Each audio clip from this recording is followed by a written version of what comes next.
Hello विद्यार्थी मित्रों, હું જયદીપ નિંબાર્ક આપ સર્વ વિદ્યાર્થીઓનું ઓનલાઈન એજ્યુકેશન અંદર હાર્દિક સ્વાગત છે। આજે આપણે ધોરણ 9 વિષય ગણિતમાં ચેપ્ટર નંબર 13 ઘનફળ પૃષ્ઠફળની અંદર સ્વાધ્યાય 13.1 નો દાખલા નંબર બીજો જોવાનો છે।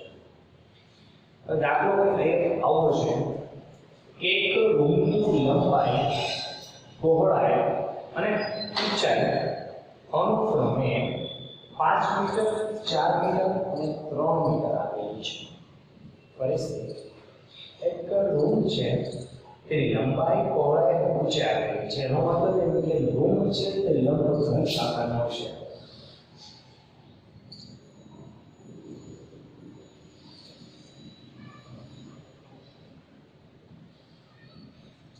હવે આ જે રૂમ છે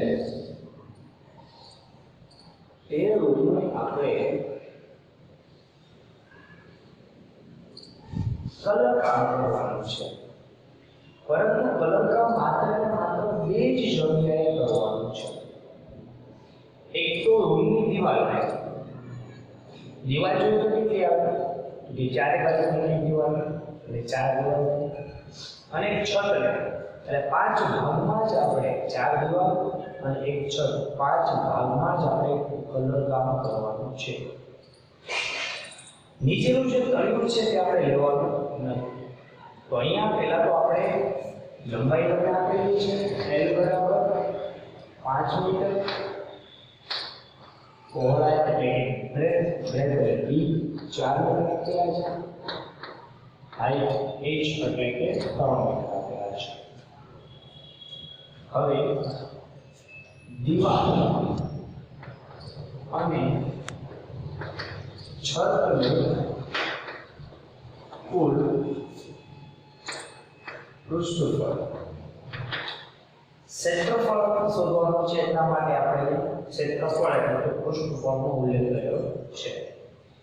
સૂત્ર મૂકીએ 2 ગુણ્યા લંબાઈ ગુણ્યા પહોળાઈ વત્તા પહોળાઈ ગુણ્યા ઊંચાઈ વત્તા લંબાઈ ગુણ્યા ઊંચાઈ। આપણે આખા ચૌકોરનું આપણે ક્ષેત્રફળ મેળવવા માટેનો સૂત્ર છે, પરંતુ અહીંયા તમારે જે નીચેનો આ તળિયાવાળો ભાગ છે એ ભાગનું આપણે ક્ષેત્રફળ શોધવાનું નથી, એટલે કે આપણે તે બાદ કરી લેવાનું છે। બાદ કરવા માટે અહીંયા પહોળાઈ અને લંબાઈ બે વસ્તુ આપણને આપેલી છે એટલે ક્ષેત્રફળ લંબાઈ ગુણ્યા પહોળાઈ L * B એક જ વખત આપણે ભાગ કરશું। છત છે એનું ક્ષેત્રફળ શોધવાનું છે અને ચારે દીવાલનું ક્ષેત્રફળ શોધવાનું છે। કુલ ક્ષેત્રફળમાંથી આપણે નીચેના તળિયાનો ભાગનું ક્ષેત્રફળ બાદ કરી લઈશું। હવે બધી કિંમત આપણે મૂકીએ। લંબાઈ કેટલી છે આપણી પાસે 5 4 ગુણ્યા 3 વત્તા 3 ગુણ્યા 5 માઈનસ L * B એટલે 5 ગુણ્યા 4 5 ચોક 20 4 તેરી 12 5 તેરી 15 5 ચોક 20 બધાનો સરવાળો કરીએ 20 ને 12 32 ને 10 43 43 ને 5 47 માઈનસ 20 47 ગુણ્યા 2 કરીએ 7 2 14 14 નીકળી 1 4 8 ને 1 9 માઈનસ 20। તો બંનેમાંથી બાદ કરી લઈએ। 94 માંથી 20 બાદ કરો, 94 માંથી 20 બાદ કરીએ એટલે વધે 74 મીટર સ્ક્વેર। આટલું કુલ ક્ષેત્રફળ તમને મળ્યું છે, પરંતુ આપણે અહીંયા શોધવાનું શું છે તો કે રંગ કરવાનો કુલ ખર્ચ કેટલો થાય ને તે શોધવાનો છે। એટલે રંગ કરવા માટે 1 મીટર સ્ક્વેરનો ભાવ છે 7.50 એટલે 7.5 પણ તમે કહી શકો। તો કુલ ખર્ચ માટે રંગ કરવા માટે કુલ ખર્ચ એટલે કે 74 ગુણ્યા 7.50 બંનેનો ગુણાકાર કરશો એટલે 555 રૂપિયા આવશે. આ ખર્ચ છે તે રૂપિયામાં અહીંયા દર્શાવવાનો છે. યાદ રાખજો પહેલા આપણે કુલ ક્ષેત્રફળ મેળવી લીધું છે. કુલ ક્ષેત્રફળ તમને મળી જાય પછી આપણે કુલ ખર્ચ શોધવાનો છે. તો 1 મીટર સ્ક્વેરનો ખર્ચ છે 7.5 એટલે કુલ તમને મીટર કેટલા છે 74 મીટર સ્ક્વેર એટલે એને ગુણ્યા 7.5 કરશો એટલે જવાબ 555 રૂપિયા આવશે. ખૂબ જ સહેલો અને સરળ દાખલો છે. ગણતરીની અંદર બે વસ્તુ ખાસ ધ્યાન રાખવાની. પ્રથમ એટલે સમજો તમને કઈ કઈ વસ્તુનું ક્ષેત્રફળ શોધવાનું કીધું છે. દિવાલ અને છત બે જ વસ્તુ રમવાનો ખર્ચ કીધો છે, બીજો ખર્ચ કીધો નથી. બે જ વસ્તુઓને આપણે ધ્યાનમાં રાખીને આગળ ચાલવાનું છે. એટલા માટે આપણે નીચેને તળિયાનું ક્ષેત્રફળ એટલે લંબાઈ ગુણ્યા પહોળાઈ. આજે ધોરણ 9 વિષય ગણિતની અંદર સ્વાધ્યાય 1.1 માં મેઇન દાખલાની વાત અહીંયા બીજું જોવાનું છે. પ્રશ્ન કંઈક આવો છે કે લંબચોરસ હોલના તળિયાની તમને પરિમિતિ આપી દીધી છે 250 મીટર. જે તળિયું છે પરિમિતિ આપી દીધી છે અને હોલ છે તે લંબચોરસ છે. ખાસ આ બધી વસ્તુ નોટ કરજો. રૂપિયા 10 પ્રતિ મીટર સ્ક્વેર લઈને તેને 4 દિવાલ રંગવાનો ખર્ચ. અહીંયા આપણી પાસે લંબચોરસ હોલ છે.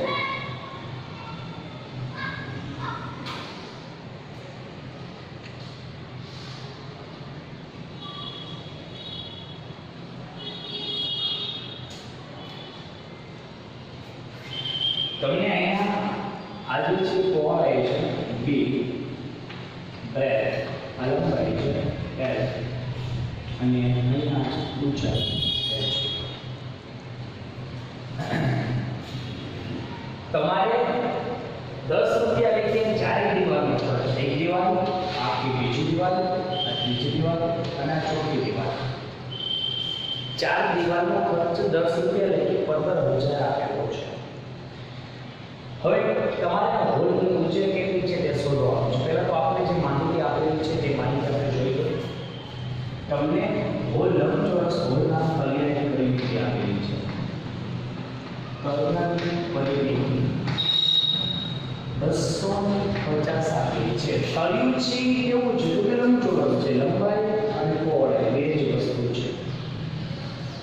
તો એનું પરિમિતિનું સૂત્ર બનશે 2 ગુણ્યા લંબાઈ વત્તા પહોળાઈ બરાબર 250. અહીંયા બે ગુણાકાર છે, સામે જશે એટલે ભાગાકાર આવી જશે. l + b બરાબર 250/2 એટલે જવાબ આવશે 125. સમીકરણ નંબર બન્યા છે. હવે 4 દિવાલ રંગવાનો ખર્ચ. દિવાલના ખર્ચ શું તો ઊંચાઈ ગુણ્યા પહોળાઈ, ઊંચાઈ ગુણ્યા લંબાઈ, ઊંચાઈ ગુણ્યા પહોળાઈ અને ઊંચાઈ ગુણ્યા લંબાઈ. તો 4 દિવાલના ક્ષેત્રફળનું સૂત્ર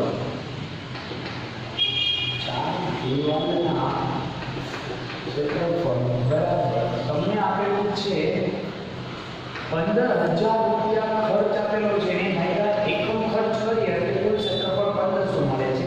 4 દિવાલનું ક્ષેત્રફળ સૂત્ર 2 ગુણ્યા લંબાઈ ગુણ્યા ઊંચાઈ વત્તા પહોળાઈ ગુણ્યા ઊંચાઈ. કુલ 4 દિવાલ છે બરોબર છે, જેમાં બબ્બે સામે સામેની દિવાલ સરખી છે, આ સામે સામેની દિવાલ સરખી છે. ઓકે, એટલે ટોટલ મેં જે ગણતરી કરેલા છે આગળ બીજી રીતે આપણે લખી શકો. ફોર એક્ઝામ્પલ આપણે એક દિવાલ લઈએ તો અહીંયા l ગુણ્યા b સોરી h ગુણ્યા b વત્તા h ગુણ્યા l વત્તા ત્રીજી દિવાલ h ગુણ્યા b